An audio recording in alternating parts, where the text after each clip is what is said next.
तीसरा प्रश्न देखिए, एक घड़ी की मिनट की सुई जिसकी लंबाई 14 सेंटीमीटर है, इस सुई द्वारा 5 मिनट में रचित क्षेत्रफल ज्ञात कीजिए।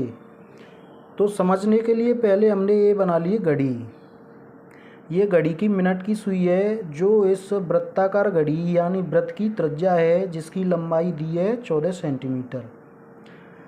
तो समझो यहाँ प्रश्नानुसार घड़ी की मिनट की सुई की लंबाई 14 सेंटीमीटर अर्थात त्रिज्या r बराबर 14 सेंटीमीटर। घड़ी की मिनट की सुई 60 मिनट में 360 डिग्री का कोण बनाती है। कितना बनाती है?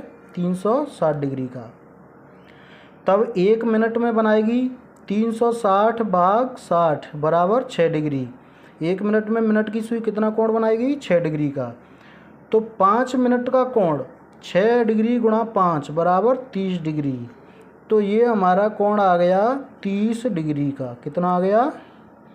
30 डिग्री का।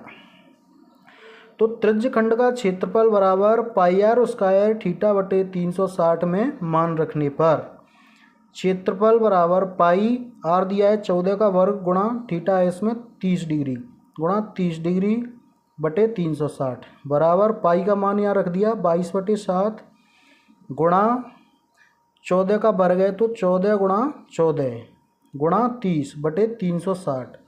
तो यहाँ हमने क्या है कि ये 7 से ये 14 काट दिया है 2 बार, ठीक है। ये 30 से ये 360 काट दिया है 12 बार। इसे समझिए, ये 0 से पहले ये 0 काट दिया है, फिर 3 से ये 36 काट दिया है 12 बार। तो अब यहाँ देखिए, ये 22, ये 14 की जगह पे ये 2, ये 14, ये ख़त्म हो गई 30 यहाँ की यहीं, और ये 12 नीचे।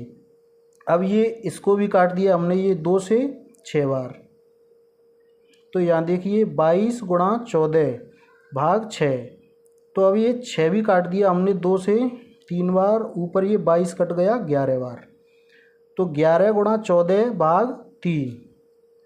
तो 11 गुणा 14 करेंगे तो 154 भाग 3 ये वर्ग सेंटीमीटर में आ गया। या इसको और आगे हल करेंगे तो 51.33 वर्ग सेंटीमीटर आएगा लगभग। लगभग इसलिए है क्योंकि ये ख़त्म नहीं होगा, ये चलता ही रहेगा। तो ये इसका आंसर हो गया।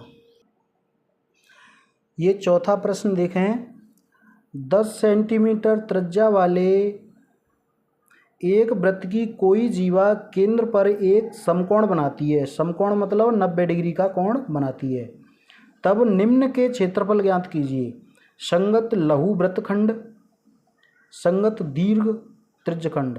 ये तो हो गया दीर्घ त्रिज्यखंड, ये हो गया लघु वृत्तखंड। तो हल, वृत्त की त्रिज्या दी है हमें 10 सेंटीमीटर, ये लिखिए वृत्त की त्रिज्या 10 सेंटीमीटर। केंद्रीय कोण दिया है 90 डिग्री समकोण।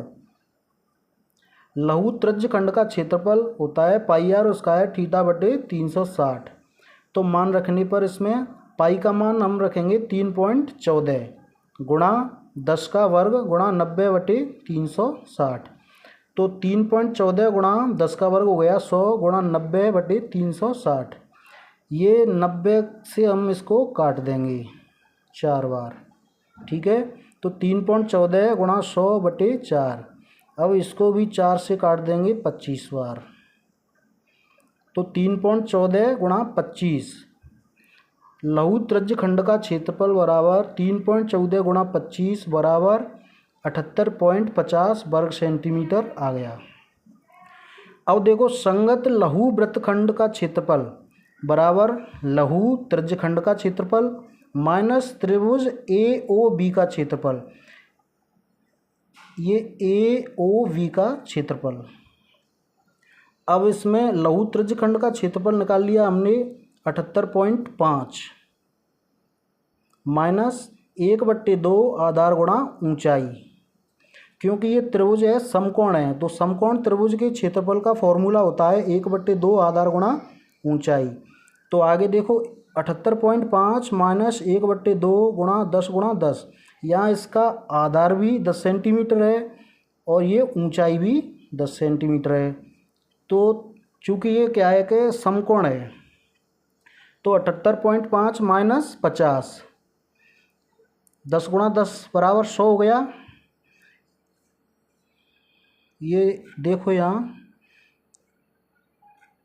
ऐसे काट दो इसको 5 बार, ये 50 हो गया। तो 78.5 माइनस 50 बराबर 28.5 वर्ग सेंटीमीटर, ये इसका आंसर आ गया। और दूसरा देखो उसी का, दीर्घ त्रिज्यखंड का क्षेत्रफल पाई आर स्क्वायर थीटा बटे 360, जहाँ आर बराबर 10 सेंटीमीटर तथा थीटा बराबर ये पूरा 360 डिग्री का है, इसमें से 90 डिग्री ये घटा देंगे त्रिज्यखंड का, तो 270 डिग्री थीटा आ गया। अब मान रखने पर पाई का मान यहाँ 3.14 लेंगे गुणा 10 का वर्ग गुणा 270 बटे 360 बराबर 3.14 गुणा 10 का वर्ग हो गया 100 गुणा 270। इसको काट दो अपन, 0 से 0 काट दो, 9 × 27 और 9 × 36। तो ये देखो 3.14 गुणा 100 गुणा 3, ये वाली 3 और ये नीचे हो गई 4। अब ये 4 को भी आप काट दो इससे, 100 से, तो 4 से 100 को काट दो, 25 बार कट गया ये। 3.14 गुणा 25 गुणा 3 वर्ग सेंटीमीटर, इसको अपन हल करेंगे तो 25 गुणा 3 बराबर हो गया 75। तो 3.14 गुणा 75, इसको हल करने के बाद आएगा ये 235.50 वर्ग सेंटीमीटर। चूँकि ये क्षेत्रफल है तो वर्ग सेंटीमीटर में ही लिखा जाता है। अतः संगत दीर्घ त्रिज्यखंड का क्षेत्रफल आ गया 235.50 वर्ग सेंटीमीटर, ये इसका हो गया आंसर।